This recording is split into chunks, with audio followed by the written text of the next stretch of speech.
Hello friends, मैं अंकित sir आप सबों का क्रिएटिव क्लासेस में स्वागत करते हैं। तो मैंने पिछले क्लास में जो लाइव वीडियो दिए थे तो उसके बाद का आज रिकॉर्डेड वीडियो दे रहे हैं।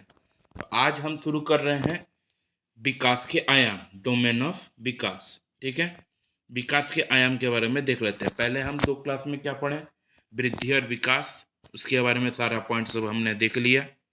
अभी हम विकास के आयाम पढ़ेंगे। देखिए क्या है, पहला है शारीरिक विकास जिसे कहा जाता है फिजिकल डेवलपमेंट। दूसरा है गत्यात्मक विकास जो कि मोटर डेवलपमेंट। मानसिक और संज्ञानात्मक विकास जिसे कहा जाता है मेंटल और कॉग्निटिव डेवलपमेंट। उसके बाद है सामाजिक विकास जो कि है सोशल डेवलपमेंट। सांवेगिक विकास इमोशनल डेवलपमेंट। नैतिक विकास मोरल डेवलपमेंट। ये कुछ डेवलपमेंट के पॉइंट्स हैं। ये सभी विकास के बारे में आपने पढ़ा होगा। तो हम थोड़ा सा बता देते हैं कि क्या क्या है।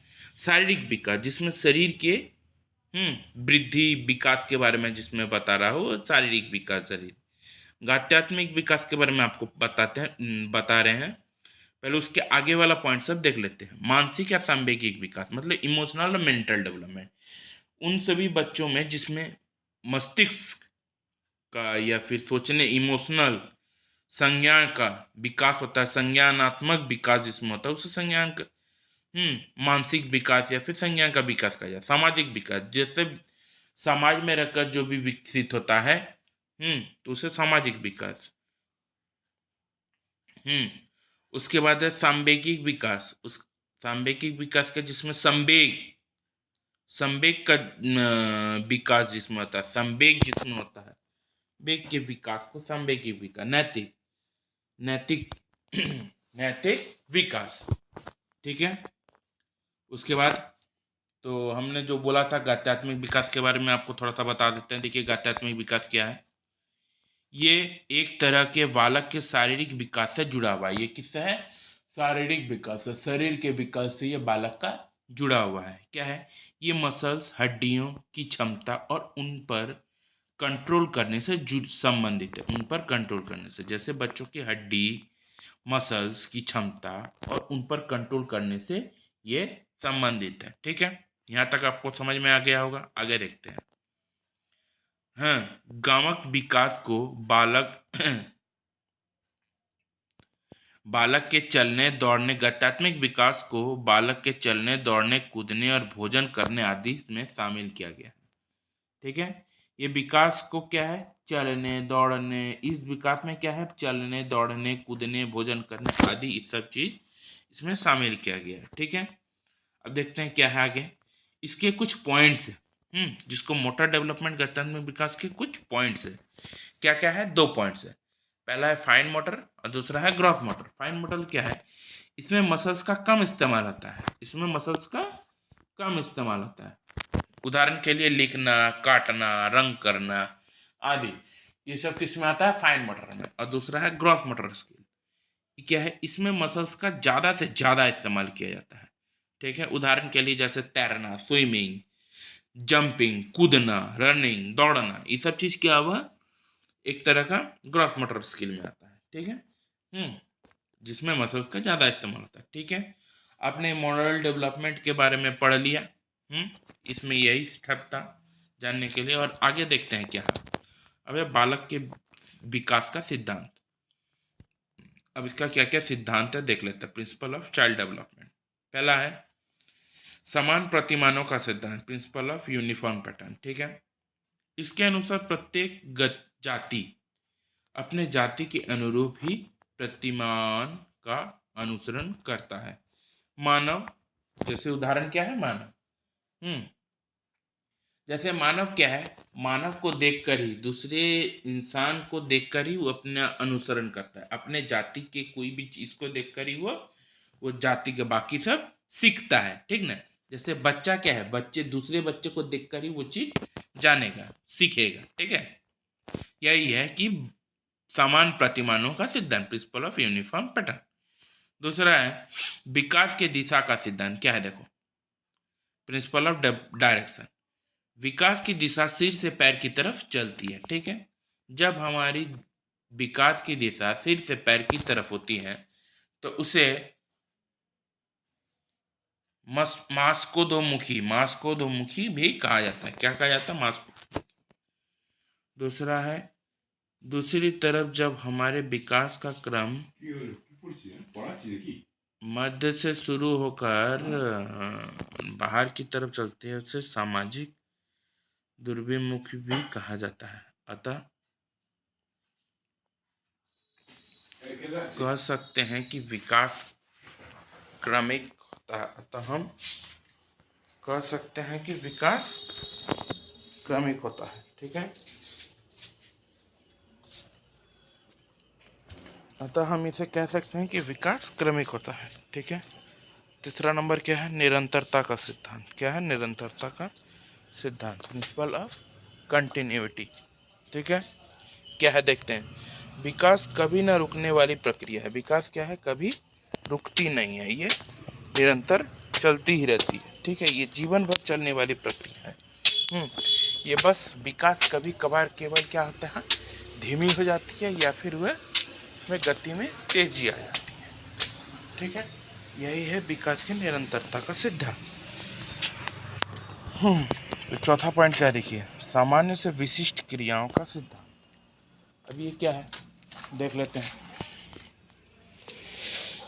Principal of general to specific response. हमारे विकास सदैव सामान्य से विशिष्ट क्रियाओं की ओर चलता है, न कि विशिष्ट से सामान्य की ओर। ठीक है, उदाहरण के लिए क्या है? उठना बैठना। सामान्य से विशिष्ट मतलब क्या है? एक बच्चा जब जन्म लेता है तो तुरंत चलना तो नहीं सीखता है। ठीक है, पहले वो क्या करेगा? घुटने के बल चढ़ना सीखेगा, फिर धीरे धीरे वो बैठना सीखेगा, फिर पैरों पर खड़ा होगा, फिर चलना सीखेगा। ठीक ना, सामान्य से विशिष्ट की ओर बढ़ रहा है। ठीक ना, इससे यही पता चलता है। ठीक है, दूसरा क्या है? पूर्वानुमान का सिद्धांत। विकास पूर्वानुमान होता है क्योंकि हम पहले ही अनुमान लगा सकते हैं कि ये विकास किस दिशा में ज़्यादा होगा। ये क्या है? इससे हम ये पता लगा सकते हैं कि किस दिशा में ये विकास ज़्यादा होगा और कहाँ पर इसकी गति कम होगी। ठीक है, इससे हम अनुमान लगा सकते हैं पहले से ही। ठीक है, इसे ही क्या कहा जाता है? पूर्वानुमान का सिद्धांत। एकीकरण का सिद्धांत क्या है देखिए।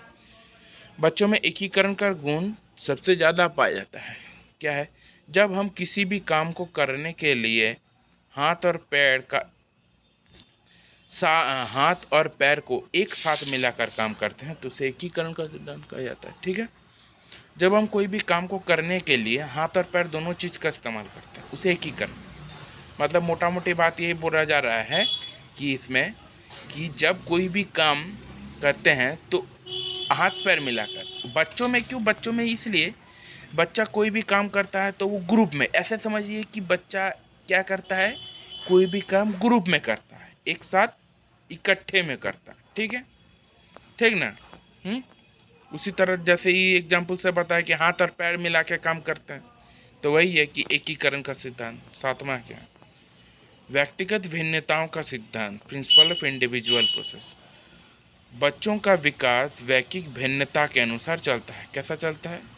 भिन्नताओं के अनुसार। किसी में विकास की गति तेज होती है तो किसी में कम होती है। देखिए यहाँ क्या है कि विकास क्या है, एक समान नहीं चलता। कहीं विकास, किसी व्यक्ति में विकास तेजी से होता है तो किसी में विकास धीरे धीरे होता है। ठीक है, तो ये क्या होता है? वैयक्तिक भिन्नता का सिद्धांत। उसके बाद क्या है? वार्तालुकार वनम रेखीय प्रगति का सिद्धांत, principle of spiral versa linear advancement. देखिए ये क्या है? विकास कभी भी रेखीय नहीं होता है। मतलब क्या है? विकास कभी भी रेखीय नहीं होता है। इसका मतलब क्या है कि विकास कभी सीधी गति पर नहीं चलती है। ठीक है, ये कभी सीधी नहीं चलेगी। कभी उसकी गति धीमी हो जाएगी तो कभी उसकी तेज। कभी उसकी गति कैसी हो जाएगी? धीमी, या फिर कभी उसकी गति तेज। ठीक है, ये क्या होता है? वार्तालुकार वनम रेखीय प्रगति का सिद्धांत। ठीक है, लास्ट और आखिरी पॉइंट क्या है? अंतर संबंधित विकास का सिद्धांत। इसमें क्या है, principle of inter development. Inter development मतलब बात समझ ही आ रहा है, अंतर, अंदर से जो कि विकास हो, जैसे क्या शारीरिक विकास होता है, बौद्धिक विकास होता है, संवेगात्मक विकास होता है, सामाजिक और अन्य प्रकार के सभी विकासों को क्या कहा जाता है, अंतर संबंधित विकास का सिद्धांत या फिर परस्पर निर्भरता का सिद्धांत। ठीक है। ये सब पॉइंट्स आपने देख लिया। ये सब पॉइंट क्या था, ये सभी पॉइंट आपने प्रिंसिपल ऑफ चाइल्ड डेवलपमेंट का था। क्या था, प्रिंसिपल ऑफ चाइल्ड डेवलपमेंट का था। इसमें आप लोगों ने जो भी पढ़ा, ये सब पॉइंट्स काफ़ी इंपॉर्टेंट है, ये सब पॉइंट को आप याद रखिएगा।